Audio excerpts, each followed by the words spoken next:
کیا آپ نے کبھی غور کیا کہ آپ جس انداز میں بیٹھتے ہیں وہ محض ایک عادت نہیں بلکہ آپ کی شخصیت کا راز ہوتا ہے؟ کیا آپ اکیلے بیٹھتے ہیں یا مجمع میں سیدھے بیٹھتے ہیں یا جھک کر، پاؤں سمیٹ کر یا پھیلا کر؟ اور کیا آپ جانتے ہیں کہ لوگ آپ کو بولنے سے پہلے آپ کے بیٹھنے کے انداز سے پہچان لیتے ہیں؟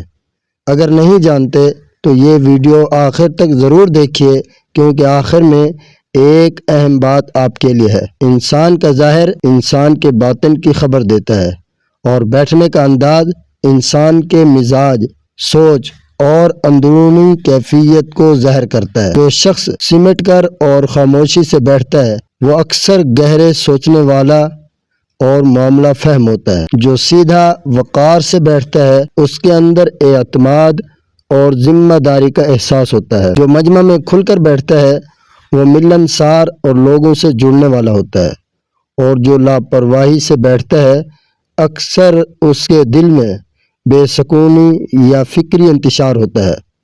اہل دل فرماتے ہیں، جسم کا سکون دل کے سکون سے جڑا ہوتا ہے۔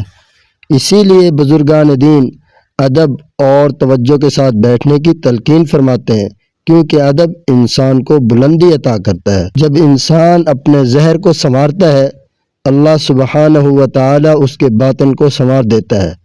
بیٹھنے کا انداز بھی اصلاح نفس کا ایک ذریعہ بن سکتا ہے اگر اس میں عاجزی اور ادب ہو۔ اگر آپ کو یہ باتیں مفید لگیں تو ویڈیو کو آخر تک دیکھیے، اور ایسے ہی اصلاحی اور بامقصد پیغامات کے لیے ہمارے چینل راہ صداقت کو ضرور فالو اور سبسکرائب کیجیے۔